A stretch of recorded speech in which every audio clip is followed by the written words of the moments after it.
Jin Kyung is a big fan of a K-pop girl group. He was interviewed at one of the concerts, and when asked who his favorite singer was, Kyung ended up making a joke that recently went viral on the internet, but he didn't notice the combination of words and ended up calling himself a criminal. He was arrested, and after being released, he ended up acquiring social anxiety disorder. The protagonist thought he would never live with people again, until one day he was summoned to a fantasy world. People of that place did not know the incident from his past, and he was able to put an end to his social anxiety. The story begins at the concert of a K-pop girl group. The reporter decides to interview some fans who are recording the girls. One of them holds a professional camera and ends up catching the reporter's attention. She approaches and asks which member he likes the most. The guy replies that he likes the singer Young Kid a lot. The reporter asks why she. The boy decides to play a joke and replies that it is because he loves children. The scene changes to police sirens, and as we can see, the guy went wrong. This is our protagonist Jin Kyung.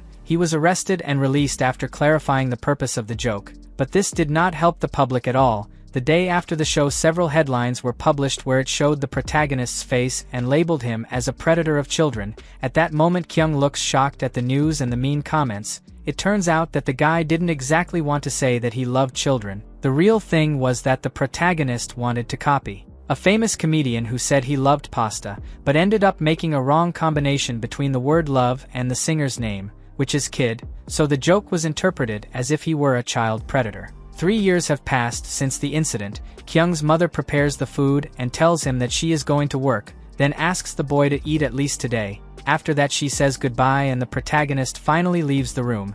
After what happened, he doesn't even have the courage to see his own parents. The boy takes the food and goes back to the room. He watches his favorite character from a 2D game. The protagonist is another one of those game addicts and competes with the other players to see who wins the prize of the time. After the announcement, we can see that he didn't win. The boy then goes to the conversation forum and realizes that the players are talking about him. The protagonist's name in this game is only 2D. Players talk about him always being online. Someone even says that only 2D must be one of those fat otakus who live with their parents and don't pay bills. That's why he has so much free time. Kyung gets annoyed with the comments made about him. The boy doesn't consider himself an otaku despite watching a lot of anime. He even has a little trauma from this word because the last time he was called that was 3 years ago after that incident with the wrong joke. The protagonist remembers that after that his life changed upside down. He was diagnosed with social anxiety disorder and never left the house. At that moment, Kyung looks at the character from the 2D game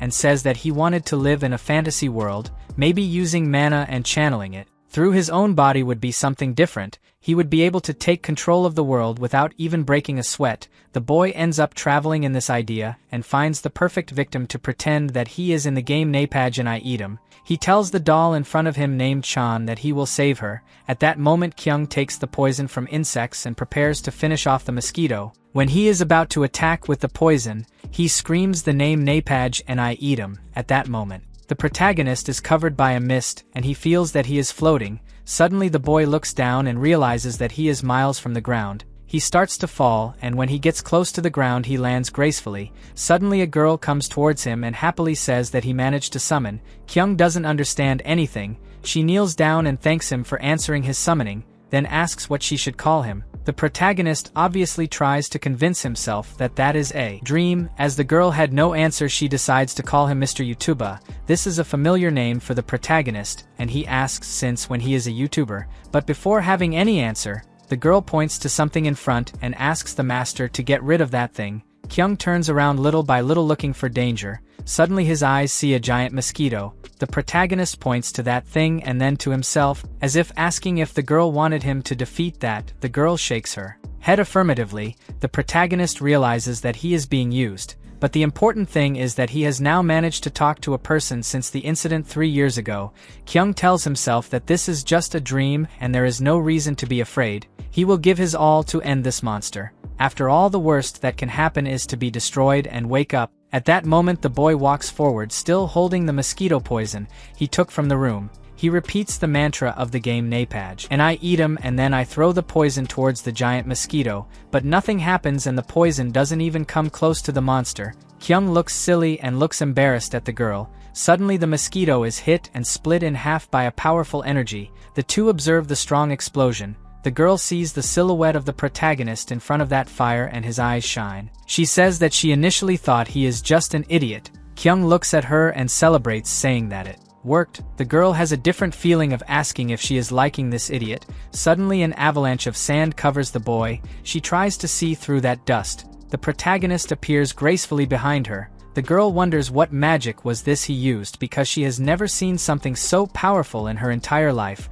In addition, she does not understand as a mere apprentice how she managed to summon such a strong spirit. Anyway, the girl decides to thank her and says that she never thought her skills were so incredible. The protagonist replies that he was also impressed. This leaves the girl confused. She explains that she grew up hearing that they could summon powerful masters from other worlds, but all the summons she has seen so far were not as strong as him. At that moment, the girl calls him by the name of Mr. Yutuba and asks if he is a sorcerer. Kyung is surprised and replies that maybe he is a sorcerer if he disregards what he has in his right hand. The girl wonders if he has a secret power in his right hand. The protagonist mentally says that apparently he will not have any dates even in a fantasy dream. On the other hand, the girl gets excited wondering if he can be a magical archer or a magical swordsman. At that moment she remembers that she hasn't introduced herself yet and says that she is an apprentice summoner. Her name is Maina Hayes. She asks if she could summon him again next time. The otaku begins to wonder if the girl is hitting on him or if she is in love, but soon comes to the conclusion that this must be something in her head. Suddenly Kyung remembers the name that the girl introduced herself. As always, the protagonist causes another confusion and pronounces the name of Maina wrong. He is sure he heard the word minor. Again, that trauma from the past comes back and his head keeps repeating the word child. This makes the protagonist very bad, and he decides that he will give the girl a new name. Then he says that from today on, she will be called Chan. Maina does not understand why her name was confused with the smaller word. At that moment, the protagonist looks at her and gives a big smile. He says that if he dreams again, he will make a point of coming to see her. Maina felt that she was rejected when the protagonist changed her name, but she also thinks it's understandable since he's a talented master and she's just an apprentice. At that moment, the girl gives a smile and says that she was very happy to share this dream with him. So now she's going to make her return to her home world. Maina takes the wand and swings from side to side, singing some spells. Kyung looks scared because he recognizes some words. To finish the spell, the girl speaks the words Napaj and Edom. The protagonist finally understands what she is saying, and when he goes to speak, he is sent back to Earth. At that moment, he wakes up in his bed. Since the incident, the protagonist stopped leaving the house and started focusing on anything random. He counted the number of words in a book, and even read things in English backwards. Napaj and Edom is one of them. It means made in Japan backwards. At that moment, Kyung feels that he slept a lot and says that that dream was very crazy. He also remembers that his word backwards that he always pronounced was quoted there. The protagonist feels that he had a lot of fun even though it was a dream. What he doesn't understand is why he woke up so tired. Kyung decides to finally get out of bed, but when he steps on the floor, he feels something on his foot. He looks and finds a leaf. The boy doesn't know how it happened because he hasn't left the apartment for many years. He asks, worried, if at some point he has become a sleepwalker. Meanwhile, in the other rooms of the house, the protagonist's parents stay away from each other and do not talk to each other.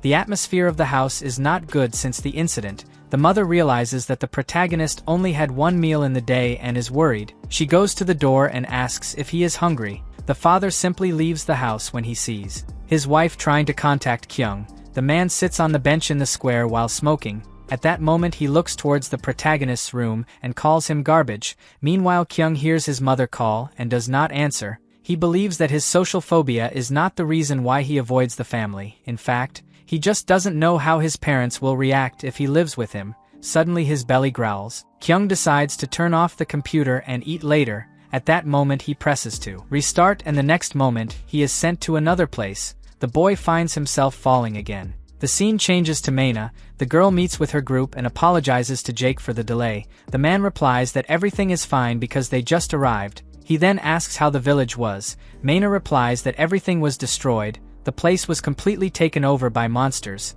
Jake takes a deep breath and says that the same thing happened in Portran. Suddenly, the blue-haired girl sitting by the fire stands up. She asks worriedly what happened to her uncle. Jake calls her Miss Elara and asks her to calm down. The man says that the Earl of Portran is fine and asked her to be escorted to her hometown. Elara sighs in relief. After that, Jake turns his attention to Maina and praises her speed, since she had to take a different route to dodge the giant mosquito. The girl remembers that in fact that mosquito was defeated by the protagonist, but prefers not to say that she made an invocation because they probably won't believe it, so she just says that that giant monster has disappeared. Elera says that this is the relief and asks where is the dress she asked her to get. At that moment Mena remembers that she couldn't bring it because the village was taken over by the monsters. Elera doesn't like the answer and tells the girl to do push-ups along with the poor intern who has been there for a long time. Jake scolds the count's niece and says that Mena is not to blame. It would be very dangerous to enter that village. Elera recognizes this and apologizes, saying that she is sorry and that she forgot that Mena was always last in training.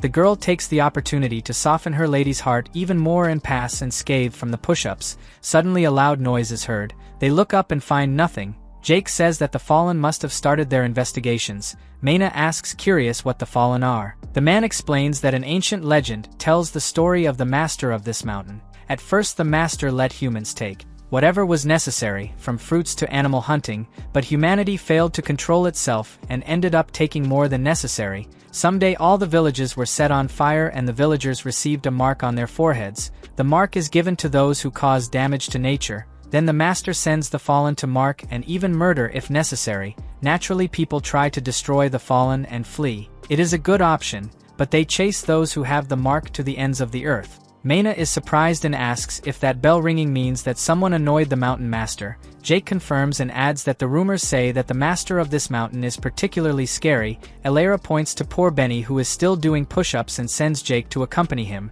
since he brought her to a place as dangerous as this. The man argues that they are there exactly because the monsters are afraid of that master, so they are safe. A silence spreads through the place. Suddenly, Mena remembers something and asks Jake what would happen if a summoned spirit destroyed the mountain.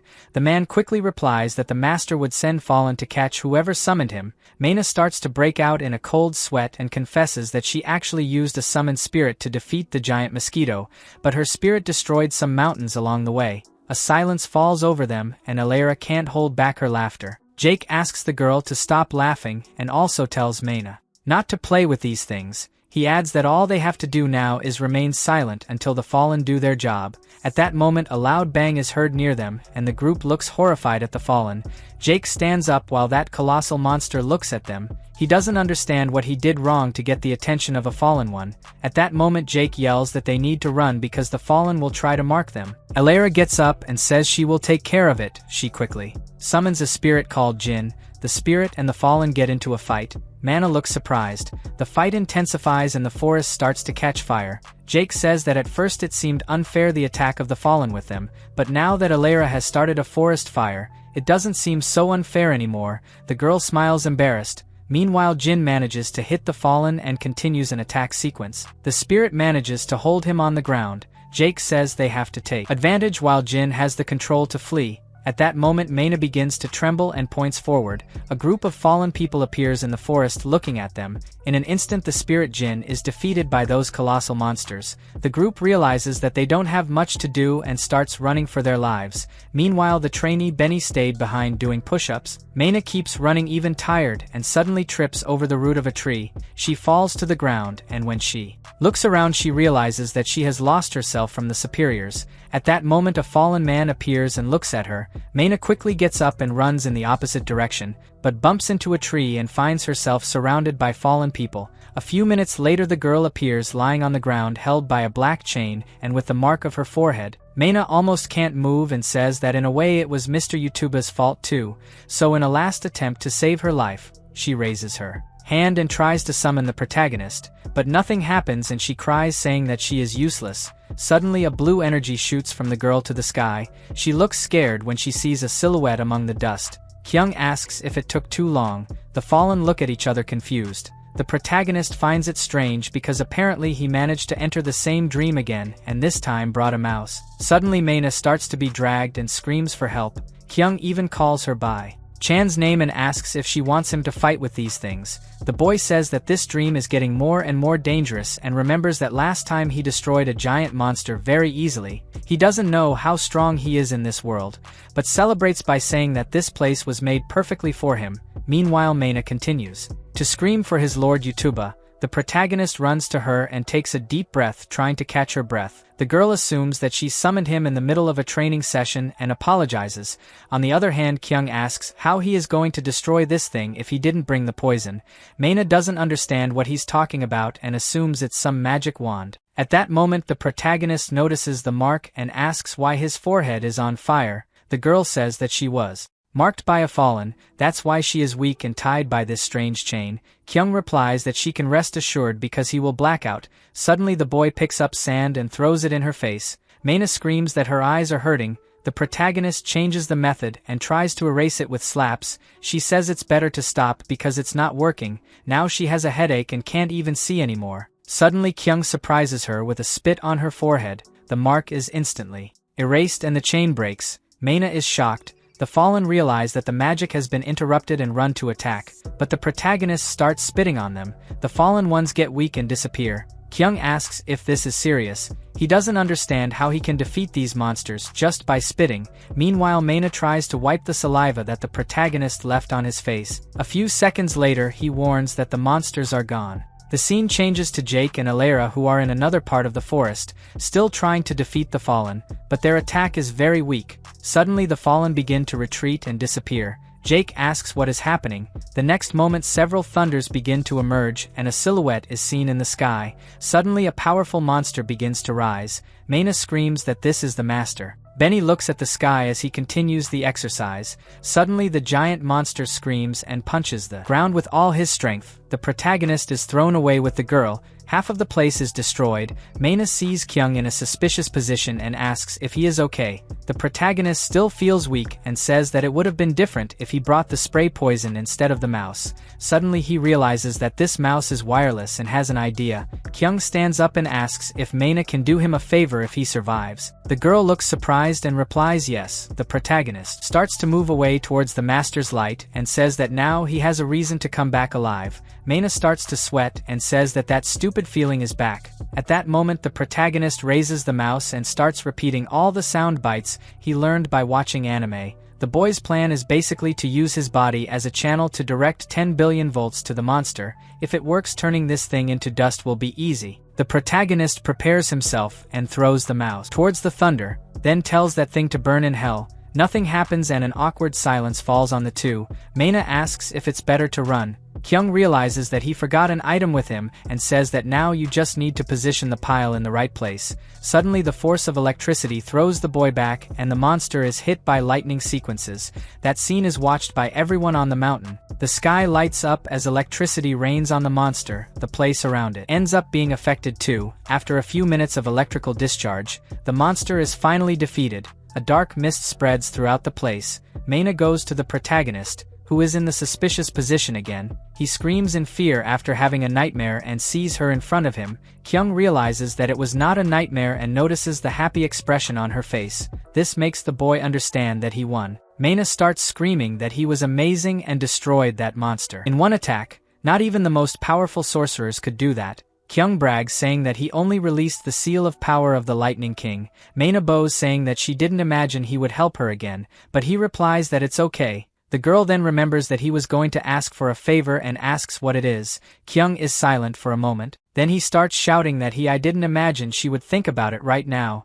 Maina is confused. The boy sighs deeply and says, embarrassed, that he will tell next time. Maina's eyes fill with hope hearing him say next time. Kyung is surprised and she smiles. A little later the protagonist returns home. He looks thoughtfully at a red emblem he got from Maina. The girl said that the name was Etag. She confesses that she prepared it because she is still an apprentice and does not know how to summon perfectly. Etag serves as a link between the spirit and the summoner, so they will remain connected even in different worlds. Bringing that emblem home made the protagonist realize that everything he has lived so far in the other world was not a dream. He starts screaming that it was real. Kyung says he has always been sure that there is a sleeping dragon inside him. The boy feels like bragging and remembers that he is alone, so he decides to go to the only place that always has people. At this point the players celebrate that he is back online and asks where only 2D has been.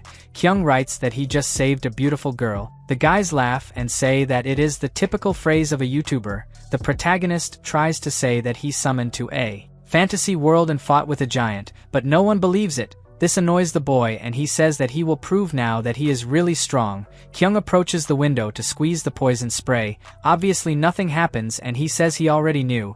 The mouse beeps warning that he is out of battery. The boy finally remembers that he threw the batteries. The scene changes to Maina. She finds Benny and asks if he's still doing push-ups. The guy with tears in his eyes says that Miss Alara didn't give him permission to get up. The girl orders him to get up and says that Alara is miles away from here now. The guy obeys and takes his things to leave. He comments on that thing is scary and asks if the lady is okay. Maina replies that that woman ran faster than her. Benny says he is happy, but his face shows the opposite and Maina comments on it. The guy tries to change the subject, asking what that explosion was. The girl gets excited and talks about how the monster was defeated. Benny asks if it was Alara who did it. Maina says that it was actually the spirit she invoked. The guy doesn't seem to believe much in this story and only answers that he understands. Maina asks if he knows why Alara doesn't like him. A silence hangs over the two. Meanwhile, at the protagonist's house, he screams in front of the computer that he can't believe he lost it. It must be because he was in the other world for a long time. At that moment, the boy watches his favorite K-pop group. Hyung remembers that he waited a long time for this subtitled interview to come out. At that moment the broadcast starts and he watches it carefully. The reporter asks a girl named Young Kid why she was so long off open television. The girl replies that she needed some time to recover. She says that she suffered many jokes because of her name in childhood. The reporter asks what she answered. The girl replies that she only said that Kid was her last name. She also gets into the subject of the incident 3 years ago when a guy made a joke with that name. At that moment the protagonist turns everything off. He lowers his head and starts to regret everything that happened. Kyung feels that the girl is faking this suffering even though he knows that he would never be able to say something mean to her. He remembers that she always said she was grateful to have him on her show. The protagonist gets upset because Kid knows it was a misunderstanding and keeps trying to put him as a criminal. After the incident, the protagonist began to understand that Young Kid was reliving that moment to get attention and become popular. This worked and she became more famous. Consequently, the hatred against him was also growing. The image of a kind and polite girl was just a show. The protagonist ended up creating anger from all the idols until one day he ended up meeting an idol named Emily Chan. The girl, it looked adorable and the protagonist began to admire its sweetness. Emily made a series and the first season was enough for Kyung to get emotional. At that moment, he takes the doll from the 2D game he used as a decoration and apologizes, saying that from today he has a new idol. The protagonist keeps the doll in the drawer and enters the website to buy one from Emily. He looks at the website and realizes that his mother's card is still on the computer. The protagonist is incredulous when he realizes that Emily's best-selling doll is the one with the least clothes. He curses the buyers of disgusting otakus. The comments are even worse than he imagined and some confessions are disgusting. This annoys the protagonist, and he says that these people don't really love Emily. The last comment makes Kyung go crazy. He asks how there can be a human being like that. At this moment the protagonist's mother is working when she receives a notification on her cell phone. She assumes that Kyung bought something and is surprised. The customer calls her attention and the woman apologizes for being distracted. The mother continues to wonder if her son has changed and is now thinking about leaving. Back to the protagonist. He celebrates that he finally bought Emily's doll. The boy is so anxious that he spends the next few days just sleeping and going to check on the computer where the order is. He finally finishes watching the second season of Emily's series and says he can rest now. At that moment the red emblem catches his attention and he wonders if Maina is okay. Kyung tries to convince himself that he is not worried about her. It's just curiosity. Suddenly the doorbell rings and he almost falls out of fright. The protagonist runs to the door and realizes that he is the delivery man. His social phobia is still very present and he can't face the delivery man, so he only asks the man to leave the package at the door. The delivery man obeys and starts to leave. Kyung counts the time on the clock until he feels safe to pick it up. He intends to leave when there is no one in the hallway. When the boy feels safe he runs to pick up his long-awaited package. Kyung opens the door, saying that he finally overcame the barrier and is out of the house again, but what the boy didn't expect was to find a neighbor in the hallway of the building. The woman stares at him incredulously and the protagonist starts to crawl along with the package back to the apartment. He closes the door and the neighbor keeps looking. The boy runs to the room and gets excited saying that he managed to get the package. He feels very victorious and even cries. Meanwhile, Maina finally accompanies her group. After 3 days walking through the forest, Elara asks why it took so long and she replies that Benny has no sense of direction. The woman now understands why Manhwa was late. She looks at the poor boy and asks where he was. Benny says incredulous that she told him to do 1,000 push-ups. Elara makes a pitying expression and asks if he was there until now, then asks who told him to stop. Benny drops his backpack and begins his suffering again. A few days later, Elara and Manhwa arrive at the house of the Count of Portran. Elara invites Manhwa to come in, but the girl desperately denies, saying that she is just a commoner. Elara reassures the girl, saying that they studied together and it is obvious that she will enter. Manhwa is convinced and enters the house. Inside, the Count thanks her for helping her niece destroy those monsters. Elara joins the conversation and says that Manhwa just ran while she defeated everything by herself. The Count just laughs and tells Manhwa that she can stay and work in her house if she has nowhere else to go. Here she will have food and laundry. The girl gets very excited and quickly accepts the job. A little later, the girl takes her hot shower. She also received new and clean clothes. Manhwa says she is surprised by the Count's generosity. She puts on the clothes she received to work and goes to the maid. The woman asks her if she can start working now, and the girl confirms, thinking that the job will be quiet, but the next moment she realizes that she was mistaken. The girl tells herself that she didn't imagine it would be so hard to get clean clothes and food. Manhwa approaches the experienced maid and asks why they are all wearing the same clothes. The woman starts by saying that the Count is obsessed. Soon after, she corrects herself and says that he cares a lot about cleanliness. The scene changes to the scared protagonist. He looks at Emily's doll and realizes that it is the same as in the ad. As we can see, the boy is a tremendous hypocrite. Meanwhile, Manhwa feels cheated. She remembers that her late parents always said that it was not to trust nobles, because as soon as they found an opportunity, they would make commoners servants. At that moment, the girl wipes the floor while apologizing to her parents for being in this situation. Back to the protagonist. He keeps looking at Emily's doll. The boy is definitely delighted. He even says that if he had money he would fill the room with it, but he is satisfied for now. Outside, the protagonist's parents have dinner alone at the table. The woman decides to tell her husband that Kyung received an order alone today. The man replies that it is the minimum and says that the only things that cannot do this are the dogs and cats. The wife is silent. She hoped that her husband would be happy with the progress of the child, but that was not what happened. After dinner, she washes the dishes while her husband goes to work. The next day, one of the maids calls Manhwa and tells her that she completed the task very well last time, so the Count decided to reward her with a different task. Manhwa is happy and asks what the task is. The maid says that lately many monsters have appeared, and that's why several servants have lost their lives. Now the Count is short of employees and urgently needs farmer servants. Thinking about it, the Count decided to lend her a land as a special favor, so Manhwa can pay her debt by cultivating the land and harvesting the products. Manhwa is surprised to hear the word debt because she knows that she has not made any debt with this man.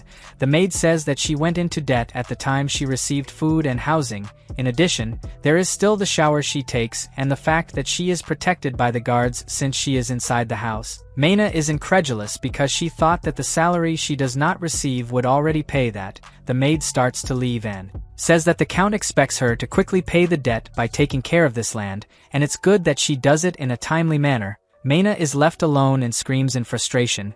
A few minutes later, the girl starts to clear the land, removing branches and stones from the path. After a lot of effort, she looks at the work and says that it's not even that difficult, but the next moment Manhwa can't stand it and starts crying. She remembers the protagonist and wonders what she should do. The scene changes to Kyung. He hears the doorbell ring and sees a delivery man. The boy wonders if his parents bought anything. In ordinary times he would never open the door, but he feels safer because he managed to pick up a package yesterday. He takes a deep breath and tells the delivery man that he can leave the package at the door. The guy obeys and says goodbye. The protagonist repeats to himself that it is very easy to do this. He looks through a device at the door and realizes that there is no one in the hallway. When he is about to leave, the neighbor's door opens and he goes back. Kyung says it was a close call. The neighbor notices a package at his house and comments to a guy next to him that yesterday something happened very strange. The man questions what it was. She says that she heard a noise and came to see what it was. That's when she came across a package in the neighboring apartment and started to hear a noise behind the door saying that she was going to break the barrier, so she waited to see what was going to happen. The woman says that at that moment a guy with big hair and torn clothes left the apartment. His eyes were black as if he hadn't slept. The woman says she even thought it was a ghost. The guy starts laughing and says it must be a ghost of those men with social problems. The neighbor replies that she is not sure, but hopes to never meet that guy again. Unfortunately, the protagonist heard the whole conversation. His head goes back to the incident from 3 years ago. Kyung remembers the insults and threats he heard. He was labeled as a criminal, and since then, he has not been able to interact with people anymore. At that moment, the protagonist lies on the ground without strength. A few hours pass and his father returns home. He soon finds the package near the door. The wife gives the news that she found Kyung lying on the floor when he came home from work. He collapsed again and she thought about taking him to the hospital, but the boy refused and locked himself inside the room. The father obviously doesn't care much about the situation. The wife asks the man not to put too much pressure on his son, but he says he won't stop shopping because of someone like Kyung. After that, the man entered the room and she went back to the kitchen. On the other hand, the protagonist lay down without any reaction, covered with blankets. The scene changes to Maina. The maid delivers letters to the employees. The count keeps his gaze fixed on Maina and even makes a stupid comment saying that he made the right choice, and that the outfit made her much tastier. The head maid says goodbye saying that everyone received tasks from the count, so they must work hard. After that, Maina was sent to the field with other employees. The girl is not at all satisfied with the work she has had in the last few days. She has worked as a maid, cleaner, and now as a farmer. What makes her more angry are some tasks that she has to do at night that are very strange. On the farm there are also some men who work as guards and farmers, so Maina doesn't feel very alone. But she realized that the count has many people who do everything for him, from hunting, food, clothing, agriculture, and security. Maina feels that all this is very unfair because in the end all the workers create a debt with the count. She walks wearily and wonders if she is being made a servant. The girl even remembers that there are some men who give their lives so that the monsters do not get close to the nobleman. She starts to scream angrily, but soon calms down and says that she needs to continue the work. At that moment, Maina comes across some birds uprooting their small plants. She starts screaming, asking what they are doing with her field. The girl puts her hand on her head angrily and tells herself that she shouldn't worry so much about a damn piece of land that isn't even hers, but she knows that the debt will continue to increase if she doesn't produce what she should on these lands. Maina then takes a deep breath, determined to take control of the situation. He feels like summoning the protagonist, but thinks that summoning a djinn is enough. The girl then begins to channel the spell and summons the spirit. The next moment he disappears. Maina resorts to the second method and runs after the birds with an axe. She finally manages to keep those things away from her harvest. The girl regrets that the summoning has failed and says that maybe it's better to be a farmer anyway, since they have no talent for summoning. The scene changes to the count's house. Alara receives Jake and soon asks how her father is. The man reassures her by saying that the Duke is already at home and has found measures to deal with the monsters. The count enters the conversation and asks if they already know why the monsters are appearing so often. Jake replies that he came here exactly to give details about it. Sometime later, the count and Alara enter a meeting room to talk to a hooded man. Benny pours some tea and walks away. The count then asks the man if he was sent by Her Majesty. The guy confirms and introduces himself as a Ranian magician. Alara is surprised by the appearance of a magician. Ranian explains that in the past there were many wizards, but now that most people can summon spirits, they have been left aside for a while. The count laughs, saying who has been using magic for a long time, and asks if Ranian is from the continent of Callidian. The wizard confirms and the count is surprised. Ranian says that it is exactly what he is thinking. It is there that the portal from the world of demons to their world. Ranian says that the count must know that the wizards of Callidian were sent to seal the portal and prevent the demons from entering their world. Several kingdoms have sent thousands of soldiers for hundreds of years to maintain this seal. The problem is that lately the number of demons has increased and they ended up breaking the barrier to this world. The continent of Callidian was practically destroyed, and now the demons that passed through the portal are attacking the south. The count shouts here this is impossible, and asks how the kingdoms that were neighbors of Callidian in the north turned out. The wizard replies that the demons passed through the kingdom of Stingrays and the place became a battlefield. His Majesty sent some men to Stingrays to fight the demonic threat, and is also organizing an expedition to find out the cause of the incident in the north. Alara is surprised and Ranian asks if she was not the one who bragged about meeting several useful people for a mission of this level. The girl is embarrassed. Benny tries to defend the boss and says that everyone knows that Alara is the best summoner in the region. Suddenly the woman scolds him with a look. Benny runs to do the push-ups. The girl then takes a deep breath and replies that she knows many talented summoners for the job. then asks for time to recruit them. Meanwhile, Maina continues her hard work. She comments that the land is too large and requires more work. At that moment the girl's attention is attracted to a small shoot. She is surprised because she received the information that it would take at least 5 days for the plants to start showing leaves. Maina even cries with happiness. Suddenly she hears a noise and sees the same chickens as before. Maina already prepares the axe and starts saying that she will finish off anyone who enters her field. Suddenly the girl's expression changes and she is horrified. Unfortunately this time she would not have to deal only with small birds. A gigantic bird looks at Maina with fury in her eyes. The girl starts to sweat cold and asks if they brought mommy. Suddenly the monster advances towards her, destroying everything around. At that moment the protagonist widens his eyes, feeling that something is wrong. The emblem on the table begins to shine brightly and he understands what happened. Kyung feels that this time the danger is greater. But this makes the boy even happier and he jumps out of bed prepared, saying that he waited a long time for this. The protagonist is immediately teleported to the fantasy world. Maina looks up noticing a blue light. She smiles asking if it is Mr. YouTuber. Suddenly Kyung appears doing various poses in the sky. The girl is embarrassed and asks him to come down soon.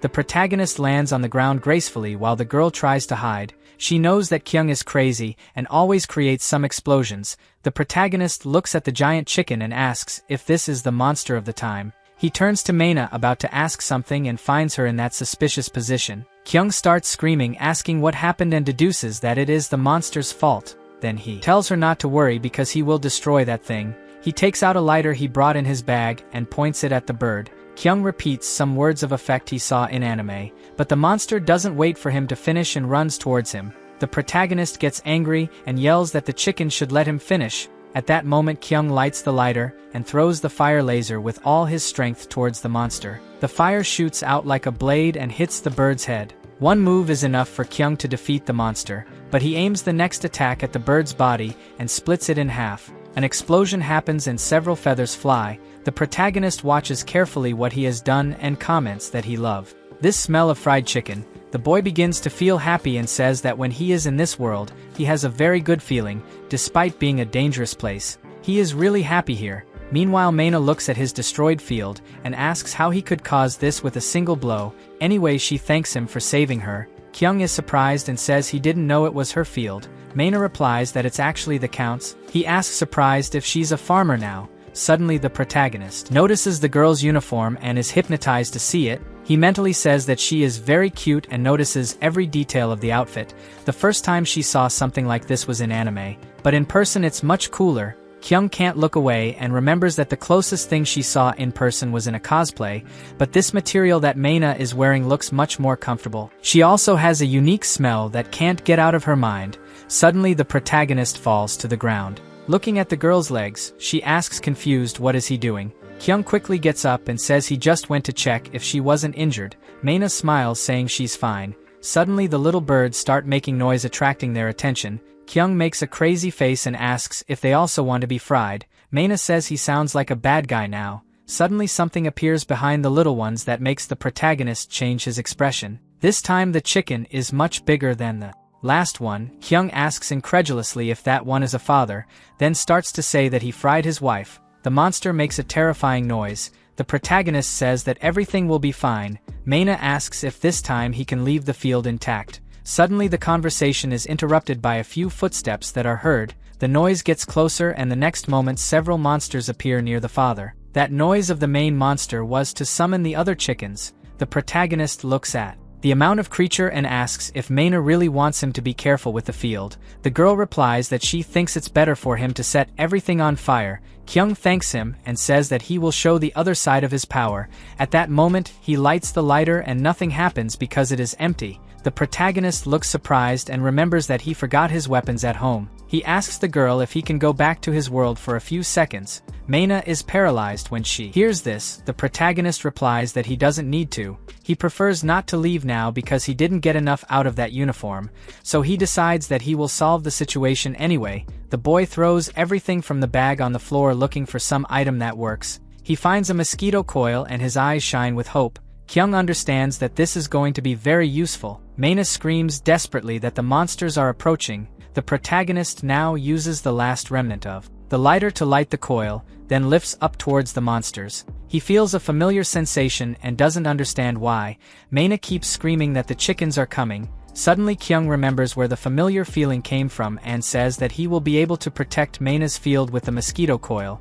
The smoke of the poison begins to circulate and in moments spreads throughout the area. The protagonist runs through the field, and yellow lines form thanks to the poison. The monsters are destroyed by touching the lines and their bodies catch fire. Kyung keeps running while the girl stays behind. The birds are destroyed one by one. The fire spreads through all the feathers and suddenly an explosion happens. Maina looks horrified and is relieved when she sees the protagonist alive among the dust. She runs to ask if everything is okay. All the monsters were easily defeated. Kyung replies that it is okay and Maina asks what it was. He decides to simplify it because he knows she won't understand if he only says it's a mosquito coil, so he says he made a supreme defense barrier. Kyung strikes a proud pose and she asks if this barrier will protect his field. He replies that yes, at least until the coil burns out completely. After that the protagonist remembers the question he was going to ask and questions why she is a farmer now. Maina sadly replies that it happened. He asks if she is growing all this alone. She says yes. Kyung comments that it is dangerous. Maina agrees and says that lately the monsters are appearing more and more. She thought this place was safe, but apparently she was deceived. The protagonist asks where she is living because he wants to leave her at home. He quickly says that it is not because he is worried. The girl replies that she understands and begins to lead the way. She still calls him Mr. YouTuber and says that he is someone very interesting. Kyung asks why she thinks so. Maina replies that normally the summoned spirit have a lot of difficulty staying in their world. For this to happen the summoner has to have an absurd strength, but for some reason the protagonist manages to stay there as long as he wants, even if he doesn't have the strength, so she gets worried and asks if it's okay for him to stay there. Kyung replies that everything is fine and brags saying that he is not like those useless spirits she is used to. Maina looks at him and then looks away. Meanwhile the protagonist continues to brag. Suddenly he realizes that the girl has been silent and asks if there is anything bothering her. Maina asks awkwardly if he thinks it is a waste of time to work on something you have no talent for. The protagonist is silent and she starts to say that someone like him might not understand this. The protagonist interrupts her and scratches his chin thoughtfully. He says that maybe it's a waste of time. It's usually hard to do something when you have talent. He prefers not to waste time with something he knows is not good. Maina gets teary-eyed when she hears this. The protagonist keeps saying that people always find a way to say that they gave their best or that they deserve more,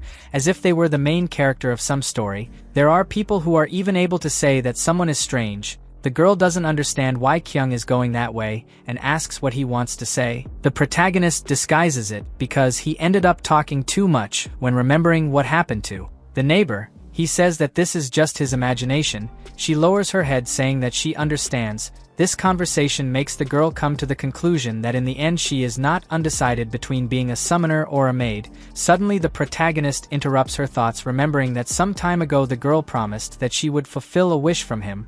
Maina is startled by the unexpected conversation. He then hands her a bag and says he brought her something to be safe. The only thing the girl has to do is put it on at least once. At that moment Maina goes behind a rock and the protagonist closes his eyes. Suddenly the girl screams, holding a pair of panties and a bra. She says that this is very embarrassing and asks why he brought something like this to her. Kyung replies that it is a costume of her favorite character named Emily. He asks her to wear it and says that he is covering her eyes. It will only open when she is already dressed. Maina looks like she is about to explode with embarrassment. She holds that underwear while shaking. The girl definitely didn't expect him to want to see her wearing that. Kyung justifies his action by saying that he's not trying to take advantage of her.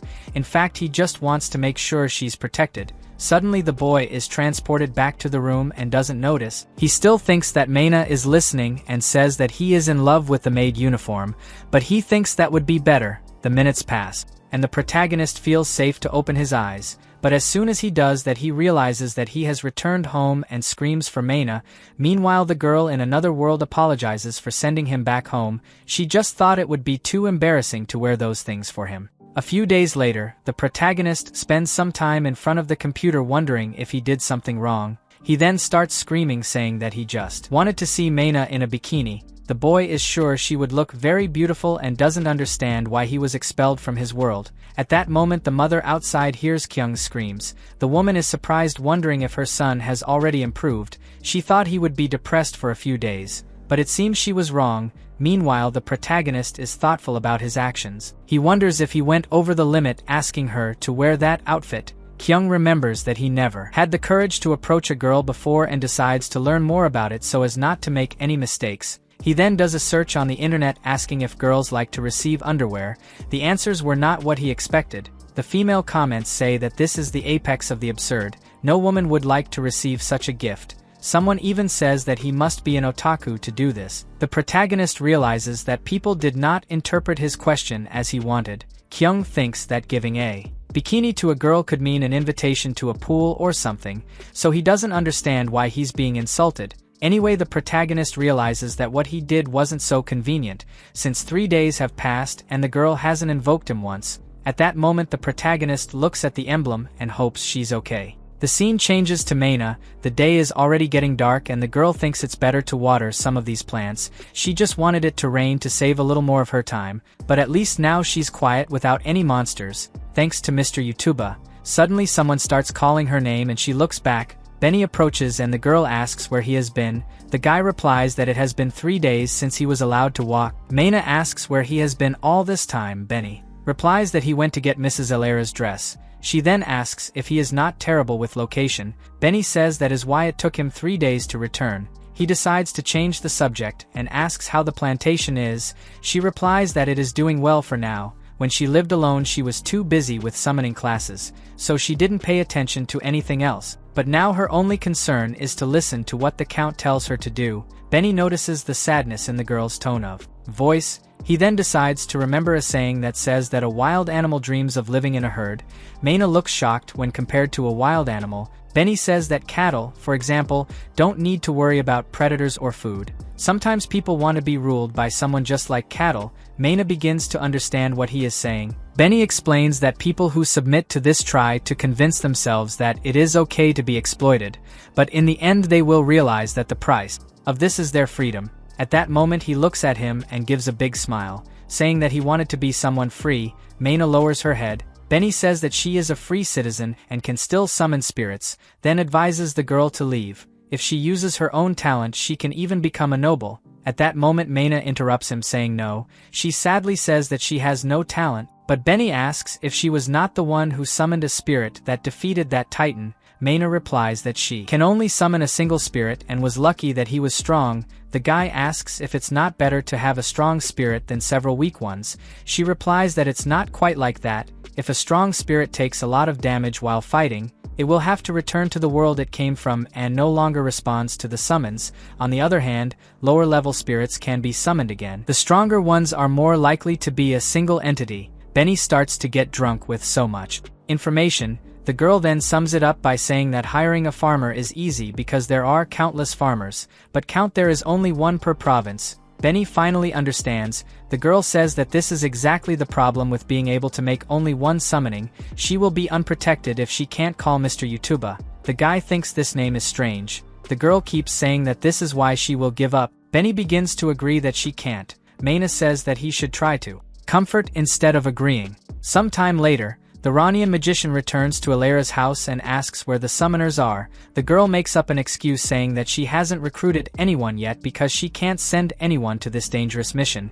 The man apologizes for rushing and says that he only came because of Her Majesty. Alera replies that everything is fine and they say goodbye. The woman returns home and is thoughtful. She doesn't know who she should send to this mission, mainly because she hasn't had contact with any summoner since school. The girl decides that she will send anyone who comes her way. At that moment Maina enters the house and greets her. Benny also talks to her. Alera tells the boy that he should put away clothes, and while he continues to bend over, the poor boy obeys. Maina she takes the opportunity to leave because she knows that this girl is not so nice, but she is interrupted by Alera who tells her to wait. The woman looks at her for a moment in silence. Mania begins to her cold and tremble. Alera comes a little closer and abandons the idea she had. She tells Maina that the girl can go because she changed her mind. Maina immediately obeys and wonders what that scary look was. Alera gave up on recruiting her because she needs someone who summons at least one dog. A few days pass. At this moment the protagonist is in front of the computer,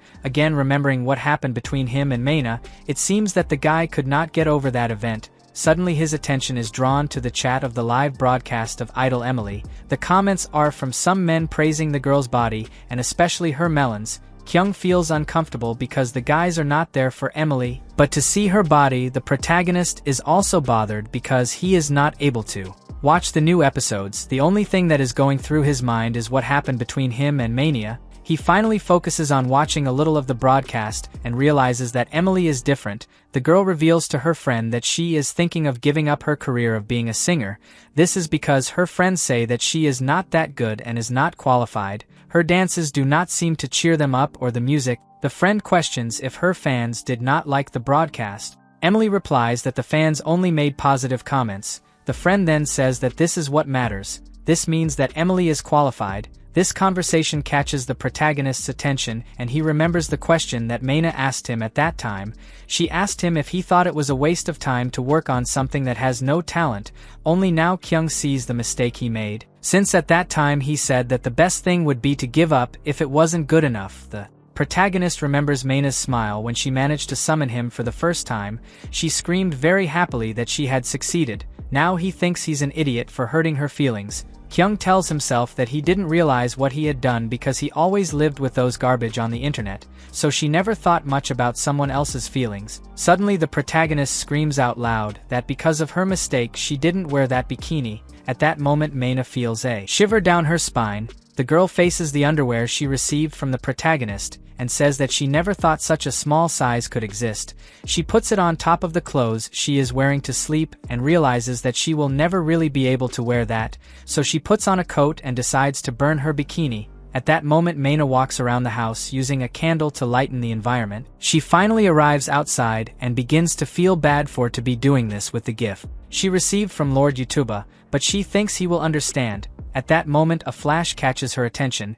The Iranian magician uses magic when he suddenly feels someone approaching. Maina soon introduces herself and says she is a farmer. Ranian greets her and also introduces herself. She asks surprised if he is a magician and if what he has done now is magic. Ranian confirms. Maina confesses that she has never seen magic before and the school she attended was only for summoners. She has never seen any school about mages. The man replies that it is to be expected, then asks how that magic she made just now seemed to her. Mana replies that it seemed like magic to lighten the place. Ranian says that she is right and decides to show a little more of her skills. He spins his finger around them and forms a circle, then screams a spell that explodes the ground and several bright lights begin to come out of the earth. It begins to spread around the place, brightening everything like fireflies. Maina comments exactly that it looks like fireflies. She is happy, saying that all this seems like a dream and she did not imagine that magic was so amazing. Ranian says that it is a wide-range meteor spell, the most destructive spell known and most forbidden as well.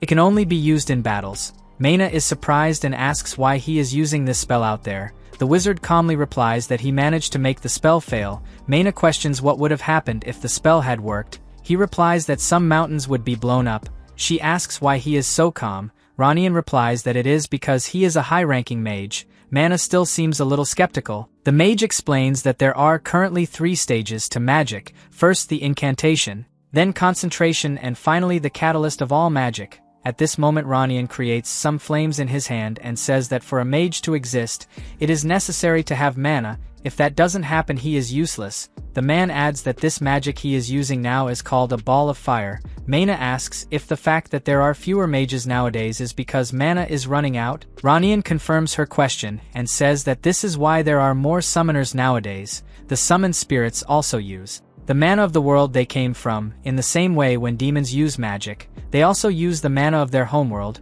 The girl listens carefully to all the explanations. Ranian asks if it is boring and she says no. In fact she is loving the conversation. The magician's explanation made the girl imagine that every time the protagonist came to her world, he was using his skills. She even remembers hearing him speak some strange words when he attacked some monster. At that moment a figure appears crossing the moon and coming towards them. The girl asks what that is and the wizard assumes that it is a bird. Suddenly that thing approaches with an absurd speed and draws a line over the count's house. The next moment an explosion happens and the house is divided into 2 parts. Ranian and Maina look in shock at it. The fire spreads quickly to all the rooms. Elara and the count manage to escape in time. They look back seeing the house on fire. Someone asks if everyone left the house. Fortunately, all the employees managed to get out in time. The guys celebrated and thanked the demons for doing it. They can't hide the joy of seeing that house being destroyed. The old Earl is also happy that the employees are alive because he needs someone to do all his work.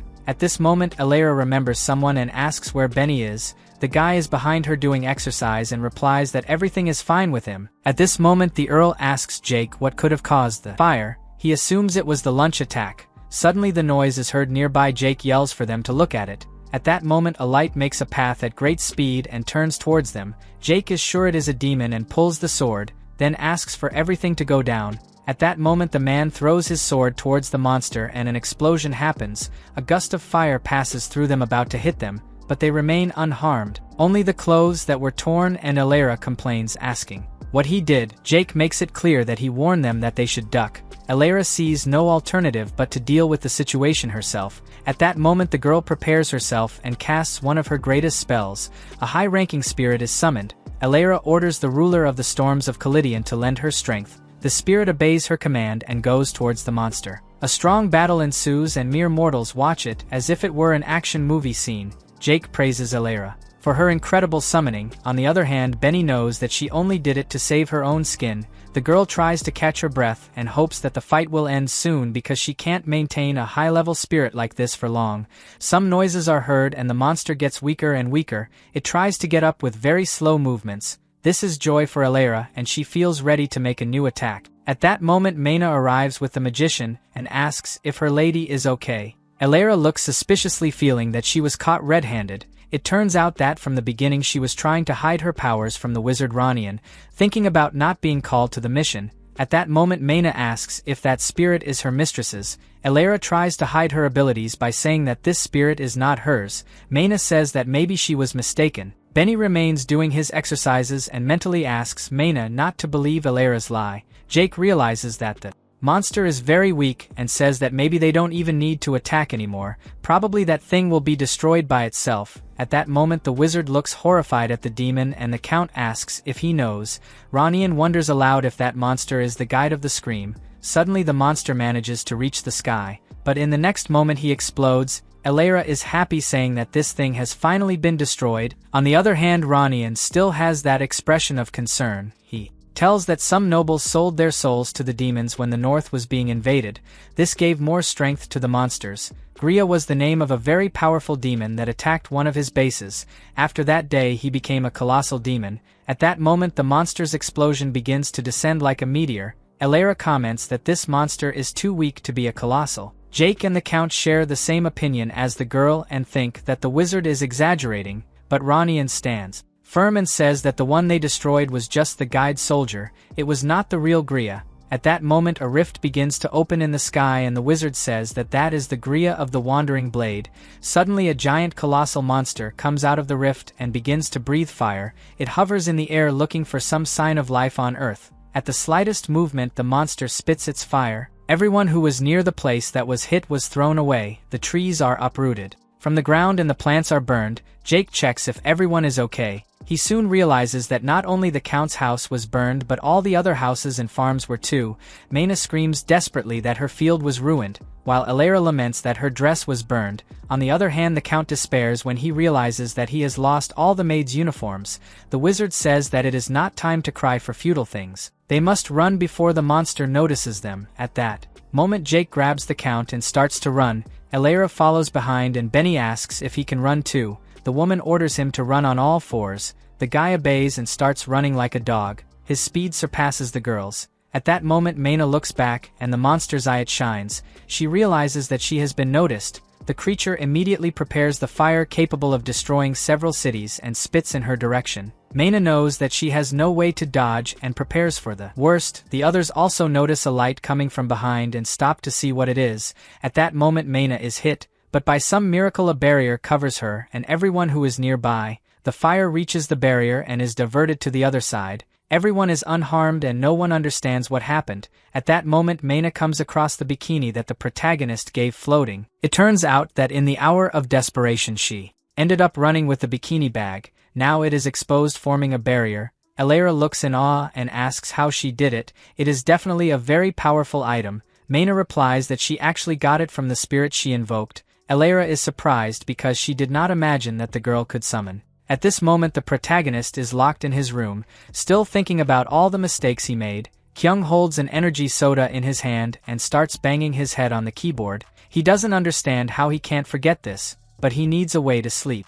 A few minutes later the protagonist finally falls asleep, and when this happens he is summoned to the fantasy world. At that moment the boy falls to the ground and remains asleep. Benny soon asks if this guy is not someone ordinary. Elera also thinks that Kyung is nothing more than a human. At this moment Jake warns that they need to find a way to escape. The monster keeps launching its attacks looking for them. Elera angrily asks how this thing came to the south. The wizard replies that Gria is a demon that appears anywhere that poses a threat to the monsters. Elera replies that this is useless because they have never shown any threat to the monsters.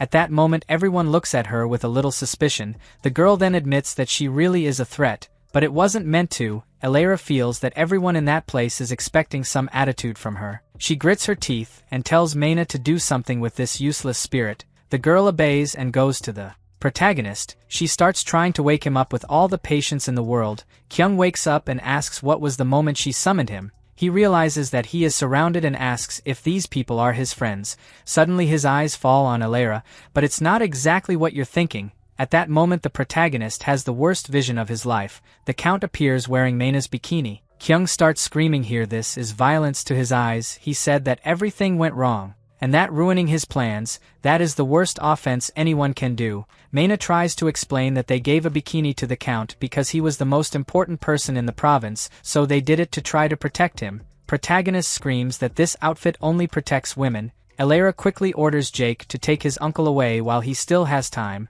The man obeys and covers the fat man. Maina feels that she will be fired after these words from the protagonist. Her life was practically ruined, but now the only thing she hopes for is to get out of this story alive. Maina looks at Kyung and says that she has a request to make, but the protagonist keeps rolling on the floor incredulous at what he saw. The girl realizes that she will not succeed and kneels before Elera. She asks her lady for forgiveness for being incompetent, then says that now the most powerful summoner in the region needs to do something. The girl's words catch the magician's attention. Elera begins to boil with anger and Maina wonders if she said something wrong. At that moment the magician screams, asking how Elera could hide it. She could have saved thousands of lives if she wanted, but she chose to hide and ignore all requests for help. The girl replies that she is really the best summoner, but she doesn't care. Everyone looks at her, seeing the coldness in her words. Elera says that if she goes north she will have no one to govern her land. She refers to them as commoners and says that people like them can't survive without having nobles to give orders to. The woman also blames the wizard for not protecting the north enough and losing her continent to the monsters. She starts insulting everyone around her of useless and talentless people who can't do their own work properly. Elera ends by saying that she will not risk her life for any of these useless people. Maina starts to cry and hits her head on the floor several times, begging the woman to forgive her. She confesses that she is useless and incompetent and apologizes for all the problems she caused. Elera is in a pose of superiority and says that Maina really is a burden. The girl just begs Elera to save them from that monster, and in return everyone here will do what she wants. The woman doesn't answer and Maina keeps humiliating herself until the protagonist gets up and screams, asking what she's doing. Maina raises her head and sees Kyung exuding a powerful aura. She looks at him with teary eyes and calls his name. At this moment the protagonist drinks the rest of the energy soda he brought and asks if she is really saying that she has no talent, even after summoning him. He complains that Maina is submitting to this humiliation and saying that she is garbage. The protagonist leaves. Of course he knows that she is a great summoner. Then he screams, asking why she is humiliating herself to a selfish garbage like this woman when she has enough talent to summon him. Kyung demands that she raise her head to the useless and incompetent person who is in front of her. He promises that he will not allow her to diminish herself ever again. Maina looks at him surprised and with her eyes full of tears.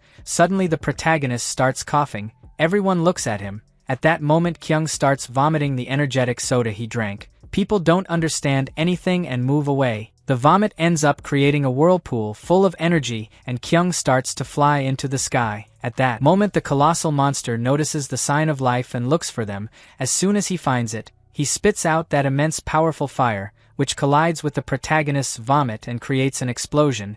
The monster is pushed back, its own fire splits and retreats towards him. The demon is smart and manages to dodge his own attack. Elera is surprised along with the wizard. She never thought that there could be such a powerful spirit. Meanwhile, the protagonist remains in the sky. Surrounded by his own powerful energy, he directs all that power to the monster, which begins to run desperately and takes the greatest distance possible, but even so he is hit. The demon remains intact in place and begins to spit several spheres of fire everywhere. Kyung holds all those spheres close to his body and the next moment counterattacks with them. The monster receives its own spheres of fire in its body and begins to burn. It cannot dodge the rain of fire and spreads its wings so as not to be hit at any point vital. That's when the protagonist finds the opening he needed. He aims at the monster's eye and flies towards it. In moments, Kyung approaches and hits a precise punch, powerful enough for the monster to feel the impact and lose all strength. It begins to plummet from above towards the ground.